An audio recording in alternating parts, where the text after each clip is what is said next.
Hello student, तो कैसे हो आप सभी। मैं आशा करता हूं कि मेरे प्रत्येक स्टूडेंट बहुत ही अच्छे होंगे।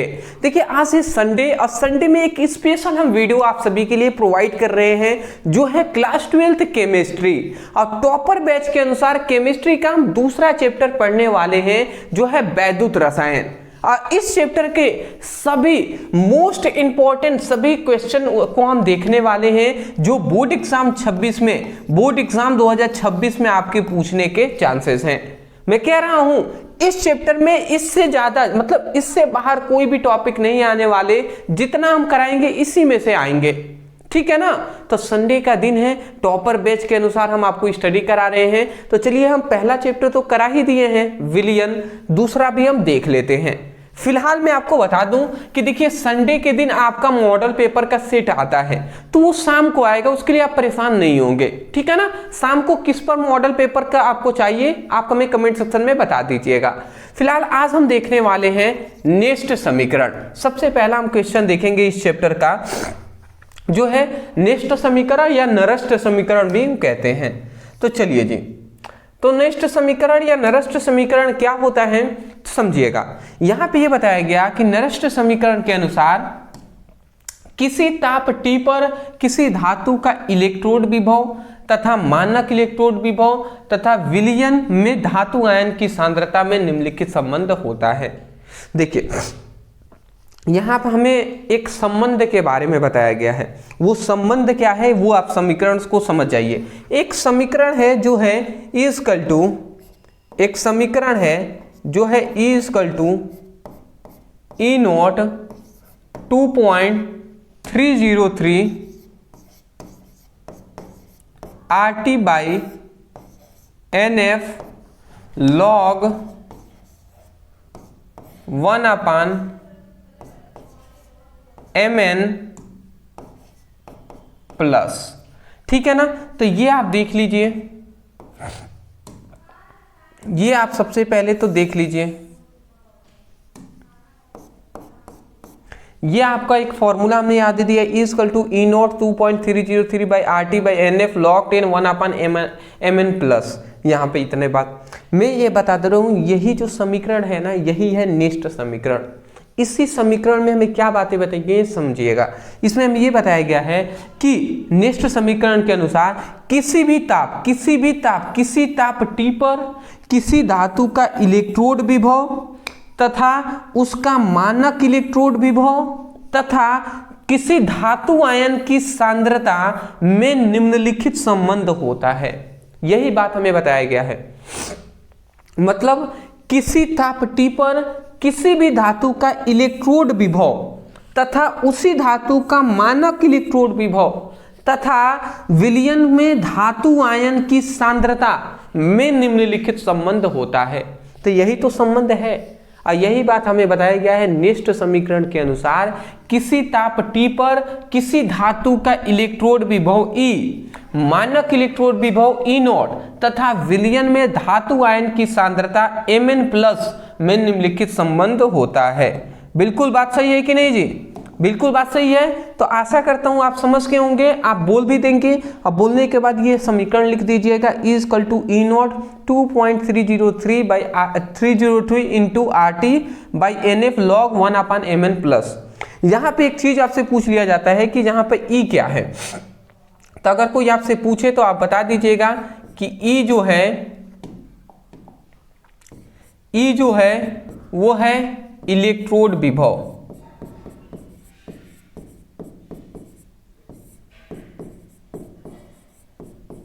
E क्या है? इलेक्ट्रोड विभव है। यहां पे E नोट क्या है? E नोट है मानक इलेक्ट्रोड विभव।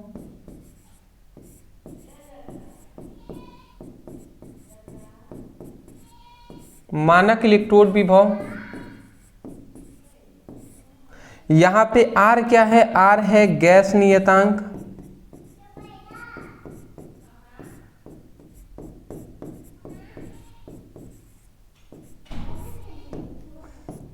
यहां पे एक T है, T है परम ताप। यहां पे एक N है, N है यहां पे हम कह सकते हैं मोलों की संख्या।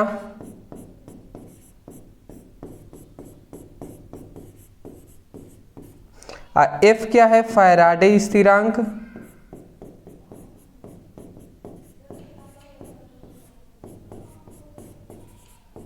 फैराडे स्थिरांक है या फैराडे नियतांक है। Mn प्लस क्या है, Mn प्लस है धातु आयन की सांद्रता। Mn प्लस का मतलब है यहाँ पे धातु आयन की सांद्रता धातु आयन की सांद्रता। चलिए, तो आप इसको नोट डाउन कर लीजिए, स्क्रीनशॉट भी ले लीजिए, फिर आगे बढ़ेंगे। ठीक है, चलिए, इतनी बात आप समझ के होंगे। नेक्स्ट समीकरण, पहला इस चैप्टर का इंपॉर्टेंट क्वेश्चन आंसर कंप्लीट होता है। आते हैं हम दूसरे पर। दूसरा हमारा इंपॉर्टेंट क्वेश्चन आ जा है, जो है हमारा विद्युत रासायनिक श्रेणी किसे कहते हैं, इसका प्रमुख लक्षण और इसके प्रमुख उपयोग लिखिए। तो सबसे पहले हम ये जान लेते हैं विद्युत रासायनिक श्रेणी होता क्या है दोस्त, ठीक है ना। उसके बाद हम इसके गुण भी जानेंगे, इसका उपयोग भी जानेंगे। विद्युत रासायनिक श्रेणी क्या है, तो समझिएगा, लिखा ये गया है कि जब विभिन्न तत्वों को, विभिन्न मतलब समझते हैं ना कि अलग अलग तत्वों को, अब 118 तत्व हैं अभी तक खोजा गया है, तो जब वही कह रहा है कि जब विभिन्न तत्वों को, अलग अलग तत्वों को इलेक्ट्रोड, विभिन्न तत्वों के इलेक्ट्रोडों को उसके मानक इलेक्ट्रोड विभव के बढ़ते हुए क्रम में रखा जाता है, तो एक श्रेणी प्राप्त होगा जिसे विद्युत रासायनिक श्रेणी कहते हैं।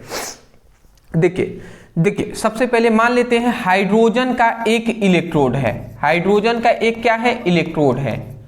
तो हाइड्रोजन का एक इलेक्ट्रोड हो गया। एक मान लेते हैं हीलियम का इलेक्ट्रोड हो गया। एक इसी तरीके से मान लेते हैं लिथियम का इलेक्ट्रोड हो गया। तो जब सभी इलेक्ट्रोड है तो मान लेते हैं हाइड्रोजन का इलेक्ट्रोड विभव मान लेते हैं 2 है, हीलियम के इलेक्ट्रोड मान लेते हैं 3 है, लिथियम का इलेक्ट्रोड विभव मान लेते हैं 4 है। तो हम यही कह रहे हैं कि जब विभिन्न तत्वों के इलेक्ट्रोडों का इलेक्ट्रोड विभव, मतलब जब विभिन्न तत्वों के इलेक्ट्रोडों का मानक इलेक्ट्रोड विभव के बढ़ते हुए क्रम में हम रखेंगे तो हमें एक श्रेणी प्राप्त होगा। एक दिख रहे हैं ना, एक लाइन से श्रेणी प्राप्त होती जाएगी। अलग अलग तत्वों को और लेते जाएंगे तो एक श्रेणी प्राप्त होती जाएगी ना। इसी श्रेणी को नाम क्या दिया, विद्युत रासायनिक श्रेणी। बताइए, कुछ समझ में आ रहा है हम क्या कह रहे हैं। यहाँ पे कहा गया है कि जब विभिन्न तत्वों के इलेक्ट्रोडों को उनके मानक इलेक्ट्रोड विभव के बढ़ते हुए क्रम में रखा जाता है, तो एक हमें श्रेणी प्राप्त होता है और उसी श्रेणी को विद्युत रासायनिक श्रेणी कहते हैं। आशा करता हूं कि आपको समझ में आ गई होंगी। तो नॉर्मल सी बात है, इसको केवल ऐसे ही समझ लेना था कि जब विभिन्न तत्वों को उनके मानक इलेक्ट्रोड विभव के बढ़ते हुए हम क्रम में रखेंगे तो हमें एक श्रेणी प्राप्त होगा और उसी श्रेणी को हम क्या कहेंगे, उसी श्रेणी को विद्युत रासायनिक श्रेणी कह देंगे। ठीक है ना। अब आते हैं इसके गुण पर। देखिए इसका गुण क्या है तो समझिएगा, विद्युत रासायनिक श्रेणी है तो यहाँ पे ये कहा गया इसके निम्नलिखित लक्षण होते हैं। लक्षण मतलब गुण होते हैं। कौन कौन सा, तो सबसे पहले ये कहा जा रहा है कि विद्युत रासायनिक श्रेणी में ऊपर से नीचे आने पर इलेक्ट्रॉन के ग्रहण करने की क्षमता बढ़ जाती है। मान लेते हैं एक ये श्रेणी है, ठीक है ना। एक सपोज डेट ऐसे हम मान लेते हैं कि ये हमारे पास एक यहाँ पे एक ये श्रेणी है, ठीक है ना। ये हमारे पास एक श्रेणी है तो हम ये कह रहे हैं ये विद्युत रासायनिक श्रेणी है। तो हम ये कह रहे हैं कि जब विद्युत रासायनिक श्रेणी में ऊपर से हम क्या कर रहे हैं, नीचे आने पर, ऊपर से हम नीचे आएंगे तो क्या होगा, इलेक्ट्रॉन की ग्रहण करने की क्षमता क्या हो जाएगी, बढ़ जाएगी। यही बात कहा जा रहा है कि विद्युत रासायनिक श्रेणी में ऊपर से नीचे आने पर इलेक्ट्रॉनों की ग्रहण करने की क्षमता बढ़ जाती है। ठीक है ना। ये आप याद रखेंगे। सबसे पहला विद्युत रासायनिक श्रेणी में ये बताया गया कि विद्युत रासायनिक श्रेणी में जब ऊपर से नीचे आएंगे ना तो इलेक्ट्रॉनों की ग्रहण करने की क्षमता बढ़ जाएगी। किसकी बढ़ेगी, जो विद्युत रासायनिक श्रेणी में जो तत्व होंगे उनकी इलेक्ट्रॉनों की ग्रहण करने की क्षमता बढ़ जाती है। ये आप याद रखिएगा।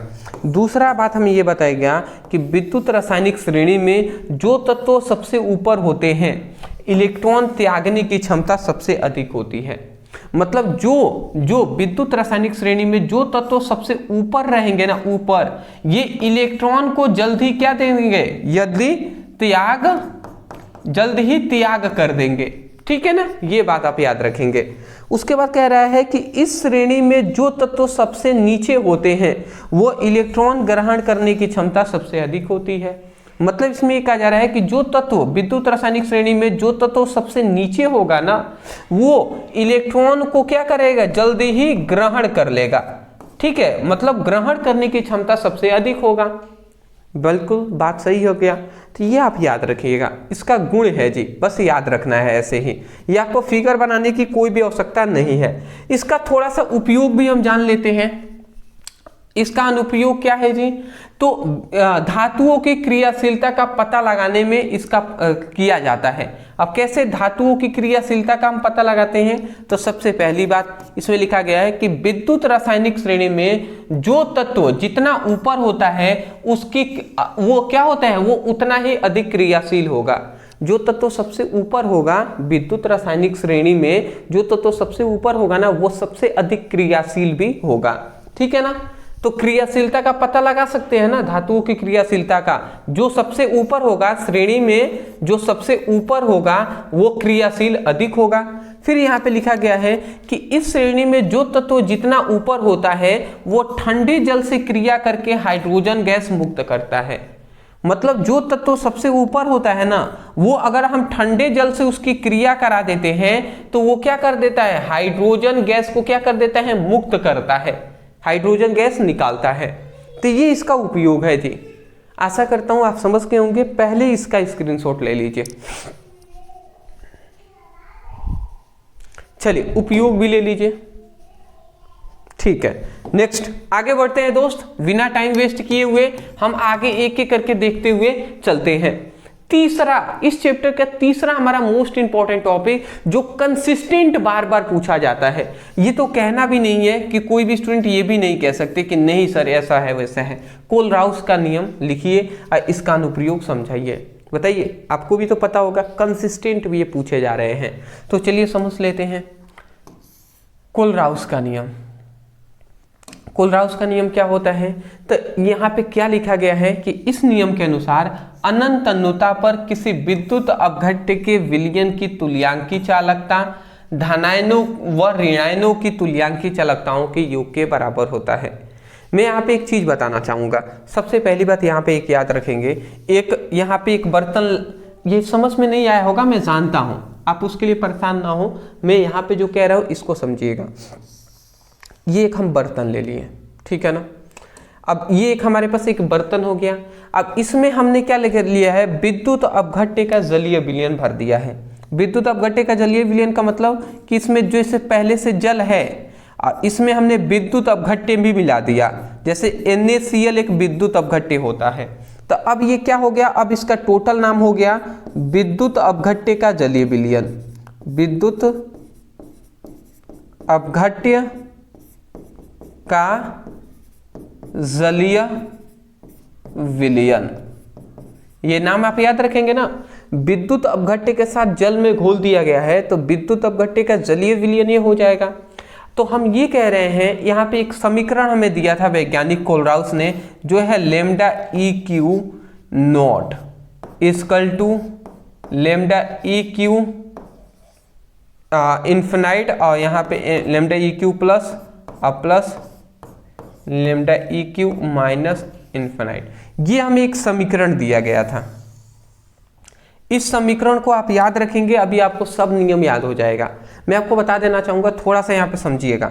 जैसे यहाँ पे सबसे पहली बात लैम्डा लिखा जा रहा है, लैम्डा है, एक यहाँ पे EQ है, EQ है, और यहाँ पे एक इन्फिनाइट है। इन्फिनाइट को क्या कहते हैं, इन्फिनाइट को अनंत कहते हैं। अब समझिएगा, नाम में लिख दे रहा हूं हिंदी में, अनंत कहते हैं।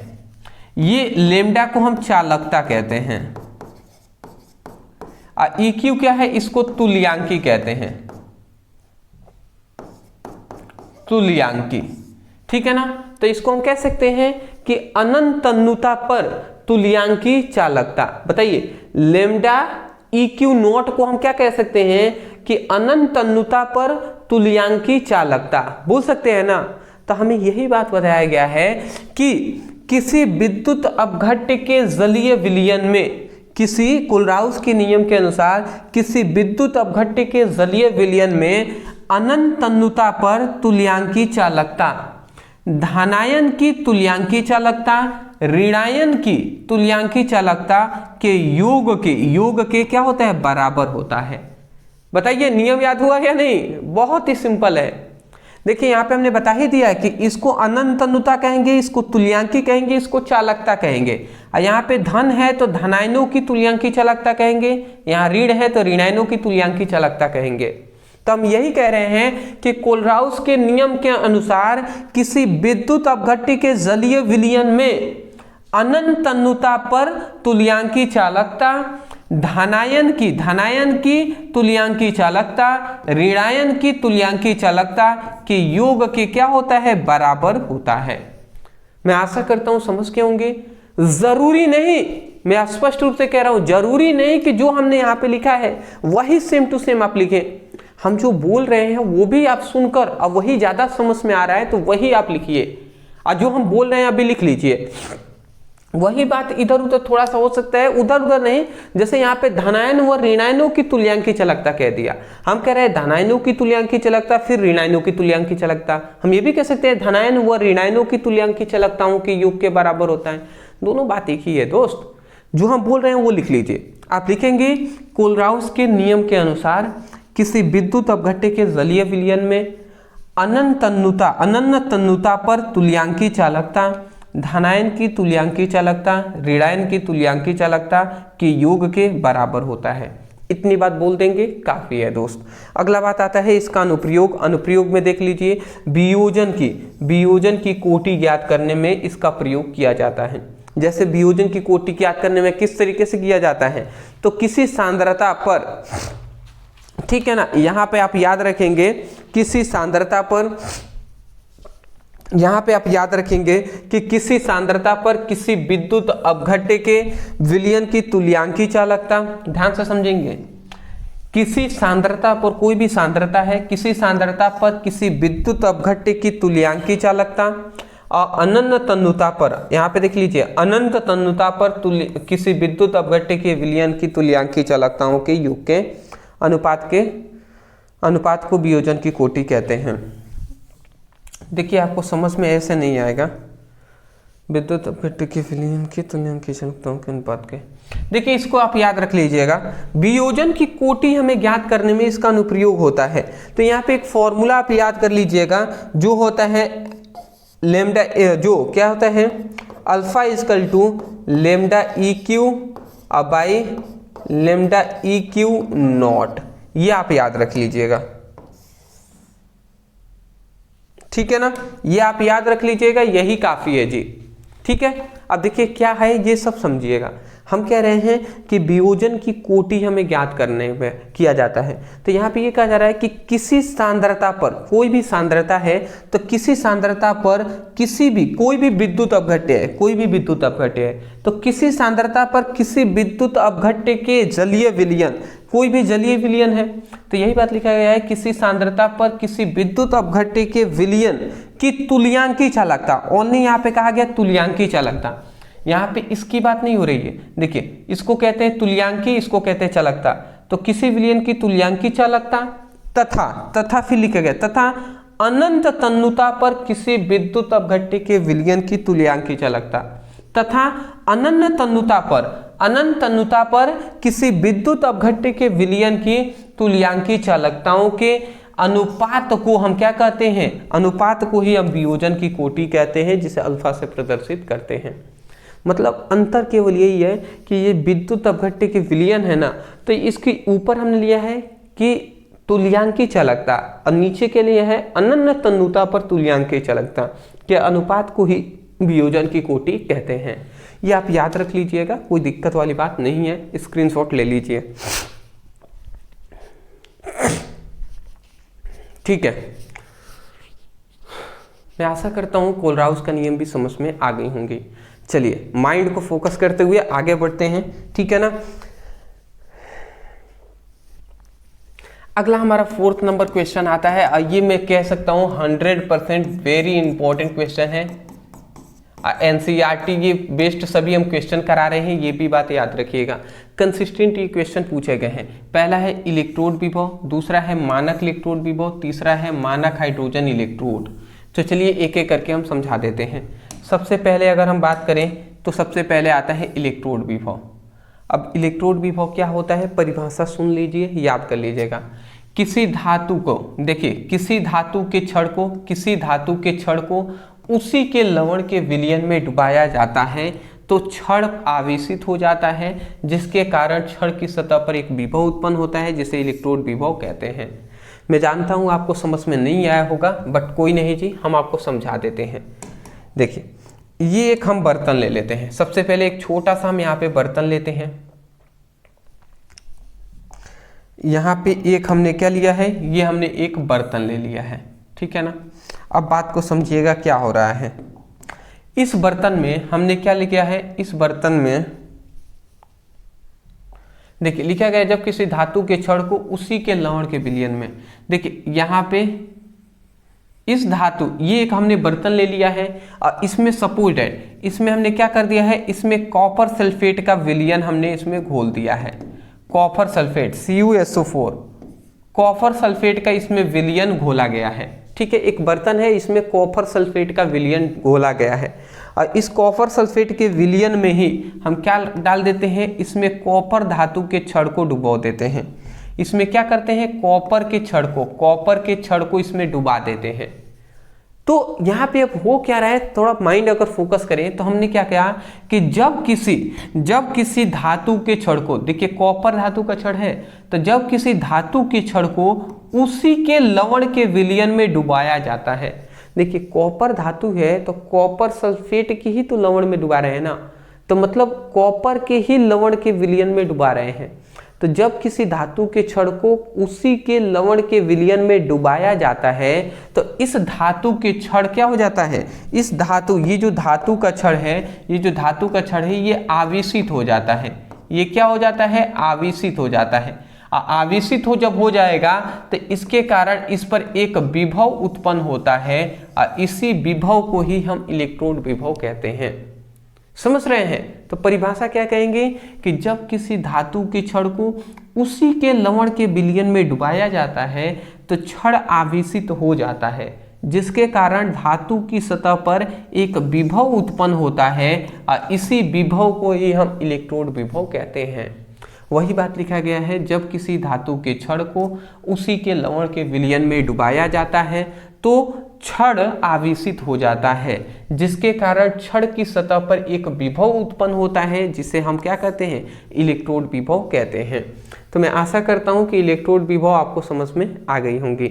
यहाँ पे एक चीज आप याद रखिएगा, इलेक्ट्रोड विभव को ओनली हम ई से दर्शाते हैं, ठीक है ना, ये आप याद रखिएगा। दूसरा आता है मानक इलेक्ट्रोड विभव। अब दूसरा क्या है हमारा दोस्त, दूसरा है मानक इलेक्ट्रोड विभव। मानक इलेक्ट्रोड विभव भी सेम टू सेम यही है जी। मानक इलेक्ट्रोड विभव में केवल क्या लगाया गया है, देखिए केवल इसमें ये कहा गया है कि जब, देखिए मानक इलेक्ट्रोड विभव में कुछ कंडीशन लगा दिए गए हैं, वो कंडीशन आप याद रखिएगा। क्या कंडीशन लगाया गया है कि जो दाब होना चाहिए, मैं यहीं पे इसी कलर से लिख रहा हूं, ये 3 कंडीशन आप याद रखेंगे। क्या क्या, दाब जो होना चाहिए, दाब जो होना चाहिए वो 1 ATM दाब होना चाहिए। दूसरा जो ताप होना चाहिए वो 25 डिग्री सेल्सियस ताप होना चाहिए। और जो मतलब यहाँ पे जो सांद्रता होनी चाहिए, इसका सांद्रण जो होना चाहिए वो क्या होना चाहिए, 1 मोल होना चाहिए। मतलब यहाँ पे ये 3 चीजों का कंडीशन यहाँ पे लगाया गया है, जिसमें किस में लगाया गया है, तो जो मानक इलेक्ट्रोड विभव है। मतलब यहाँ पे ये कहा गया है कि ये देखिए कॉपर एक क्षण है तो कॉपर सल्फेट के विलयन में हमने डुबाया हुआ है, तो ये जो विलयन है ना, वो जो विलयन का जो दाब होना चाहिए वो 1 atm दाब होना चाहिए, इसका जो ताप है 25 डिग्री सेल्सियस होना चाहिए और इसका जो सांद्रण है वो 1 मोल होना चाहिए। तो हम यही कह रहे हैं कि जब हम क्या कहेंगे, जब किसी धातु के छड़ को 1 atm दाब, 25 डिग्री सेल्सियस ताप और 1 मोल सांद्रता वाले लवण के विलयन में डुबाया जाता है तो धातु की सतह पर एक विभव उत्पन्न होता है और इसी विभव को ही हम क्या कहते हैं, मानक इलेक्ट्रोड विभव कहते हैं। समझ में आया हम क्या कह रहे हैं?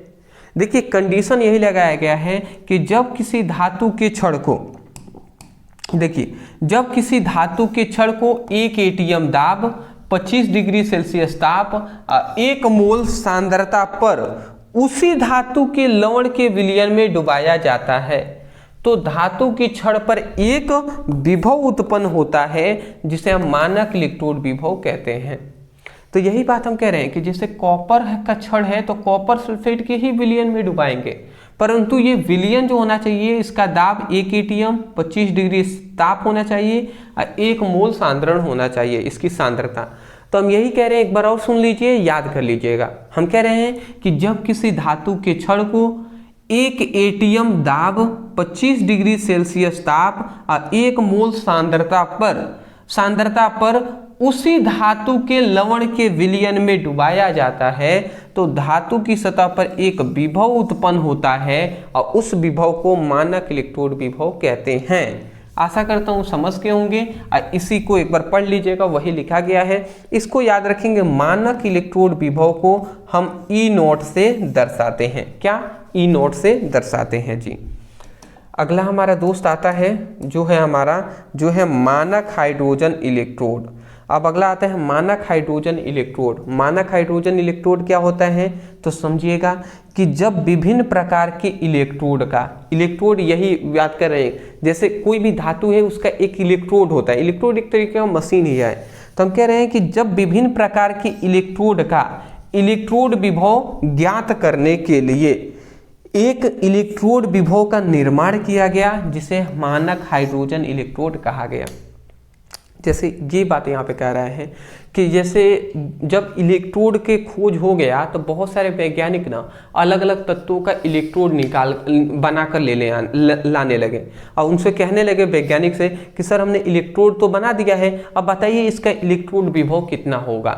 तो इस तरीके से वैज्ञानिकों को बहुत कठिन होने लगा क्योंकि सभी 118 तत्व हैं। अब 118 तत्वों का अलग अलग वैज्ञानिक लेके आने लगेंगे तो किसका किसका बताएंगे। तो वैज्ञानिकों ने क्या किया कि जो इलेक्ट्रोड है उसका इलेक्ट्रोड विभव ज्ञात करने के लिए ही फिर से उन्होंने एक ऐसा इलेक्ट्रोड विभव बनाया और उसी इलेक्ट्रोड विभव का ही नाम मानक हाइड्रोजन इलेक्ट्रोड दे दिया। समझ रहे हैं? तो यही बात कह रहे हैं कि जब विभिन्न प्रकार के इलेक्ट्रोड का इलेक्ट्रोड विभव ज्ञात करने के लिए एक इलेक्ट्रोड विभव का ही निर्माण किया गया जिसे हम मानक हाइड्रोजन इलेक्ट्रोड कहते हैं। ये हमारा तीनों टॉपिक आपको तैयार कर लेना है, स्क्रीनशॉट ले लीजिए।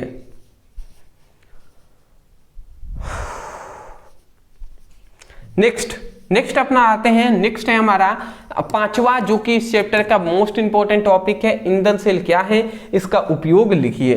अब ईंधन सेल भी हम समझ लेते हैं दोस्त, यहाँ पे देख लीजिएगा। ईंधन सेल एक विद्युत रासायनिक उपकरण है। ईंधन सेल क्या है? एक विद्युत रासायनिक उपकरण है जो ईंधन की दहन ऊर्जा को सीधे विद्युत ऊर्जा में बदलता है। मतलब ईंधन सेल जो है ना वो एक विद्युत रासायनिक उपकरण है जो क्या करता है, ईंधन के दहन ऊर्जा को, जलने वाली ऊर्जा को सीधे विद्युत ऊर्जा में बदल देता है। अरे जो सेल जो होता है ना, सेल छोटा सा, वो भी एक ईंधन सेल ही है। ठीक है, चलिए ये आप याद कर लीजिएगा, नॉर्मल सा परिभाषा है। उपयोग इसका याद रख लीजिएगा सबसे पहला कि यह प्रदूषण मुक्त होता है। ठीक है, इससे प्रदूषण नहीं होता है। गैसों में लगातार आपूर्ति के कारण कभी क्या होता है, कभी अमृत नहीं होता है। अगला कह रहा है कि 70 डिग्री सेल्सियस से 140 डिग्री सेल्सियस तक कार्य करता है। मतलब इतने टेम्परेचर पे भी होगा तो ये कार्य करेगा। अगला कह रहा है इसकी दहने की क्षमता क्या होती है, 70% होता है। ठीक है ना, इसकी मतलब दक्षता, सॉरी हम भी यही कह रहे थे भाई, दहने की क्षमता मतलब क्या होता है, इसकी दक्षता जो होती है वो 70% होती है। चलिए स्क्रीनशॉट ले लीजिए, छोटा छोटा टॉपिक के क्या समझते हैं हम, ठीक है ना। चलिए नेक्स्ट अपने क्वेश्चन की ओर आते हैं। अब देख लीजिए यहाँ पे हमारा आ गया है कि मोलर चालकता क्या है, इसकी परिभाषा दीजिए। तो मोलर चालकता एक इंपॉर्टेंट टॉपिक है दोस्त, इसको भी हम समझ लेते हैं, ठीक है ना।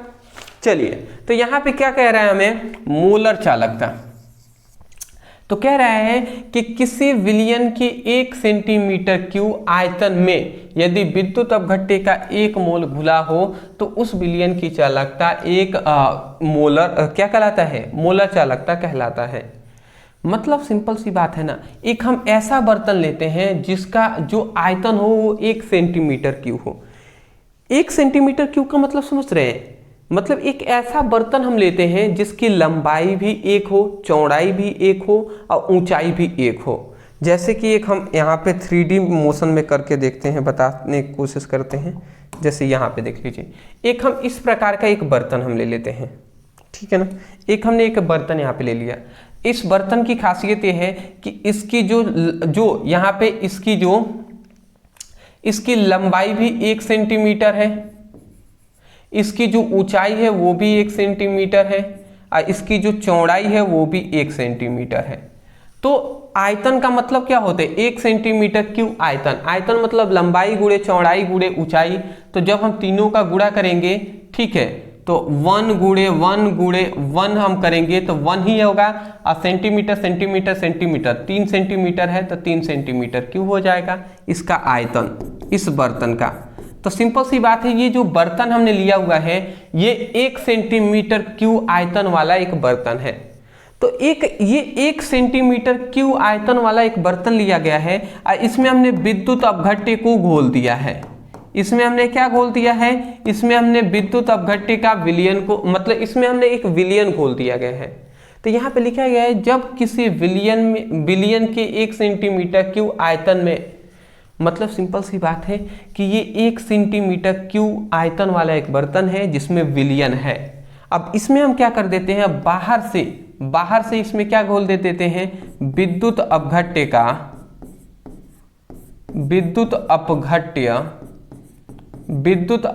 का 1 मोल घोलने पर, 1 मोल हम इसमें क्या कर देते हैं, विद्युत अपघट्य का 1 मोल हम इसमें घोल रहे हैं।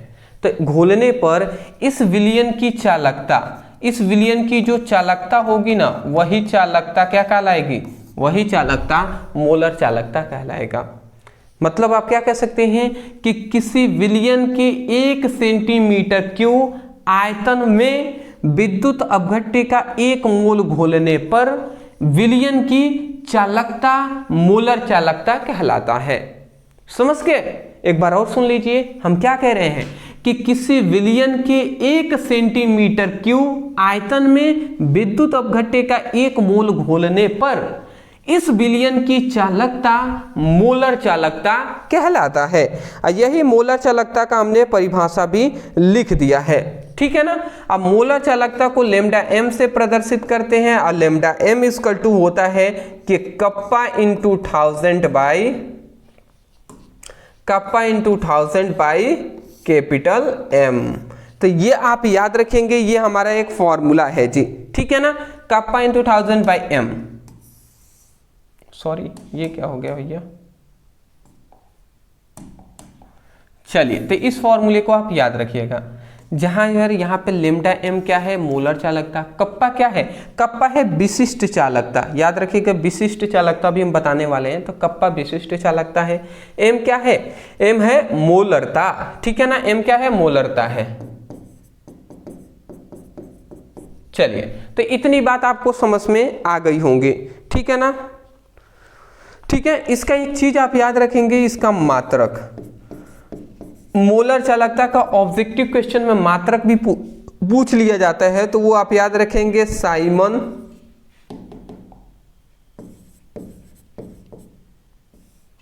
Simon into metre square into mole, Hindi में लिख दे रहे हैं, मोल इनवर्स, ठीक है ना। तो ये आप याद रखेंगे, siemens into metre square into mole inverse होता है, ठीक है ना। चलिए, इतनी बात आपको समझ में आ गई होंगी। दूसरा हमारा आता है जो है विशिष्ट चालकता, किसे कहते हैं, इसका मात्रक लिखिए। देखिए, विशिष्ट चालकता कहें या विशिष्ट चालकत्व कहें, दोनों बात एक ही है। तो यहाँ पे हम बता दें आपको कि किसी चालक के विशिष्ट प्रतिरोध के व्युत्क्रम को विशिष्ट चालकता कहते हैं। मतलब सिंपल सी बात है, विशिष्ट चालकता जो होता है उसको हम कप्पा से दर्शाते हैं, और कप्पा इक्वल टू होता है 1/ρ। ये आपका फॉर्मूला हो जाएगा, इसको आप याद रखिएगा, ठीक है ना। विशिष्ट चालकता कप्पा इक्वल टू होता है 1/ρ, जहां पर ये रो क्या है, किसी चालक का विशिष्ट प्रतिरोध है।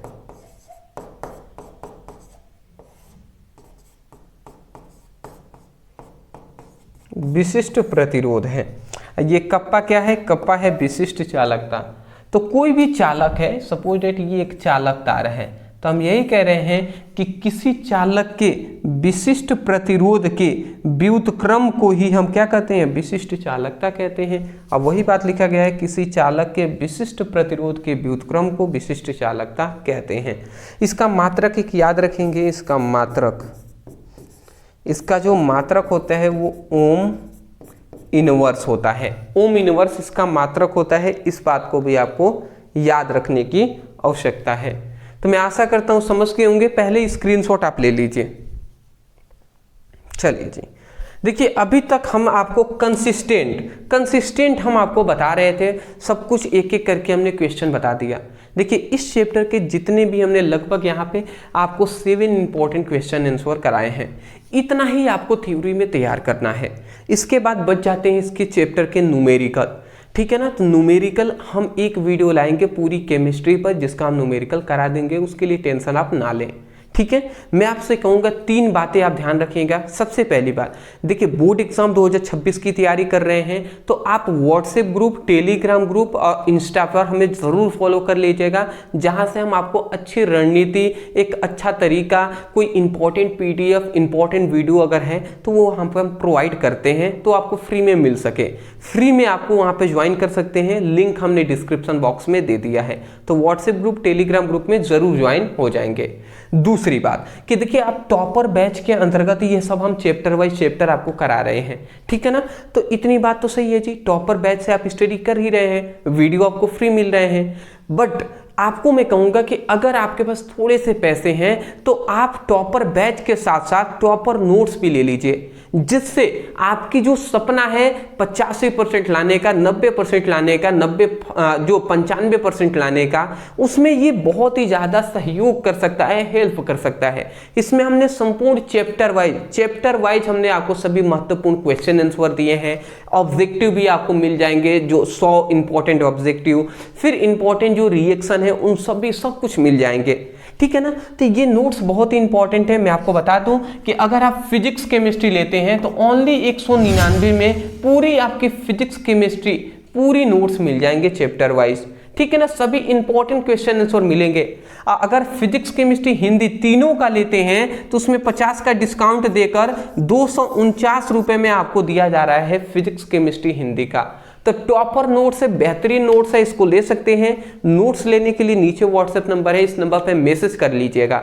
वहां पे कहिएगा सर हमें फिजिक्स केमिस्ट्री हिंदी का टॉपर नोट्स चाहिए, इंपॉर्टेंट वाली।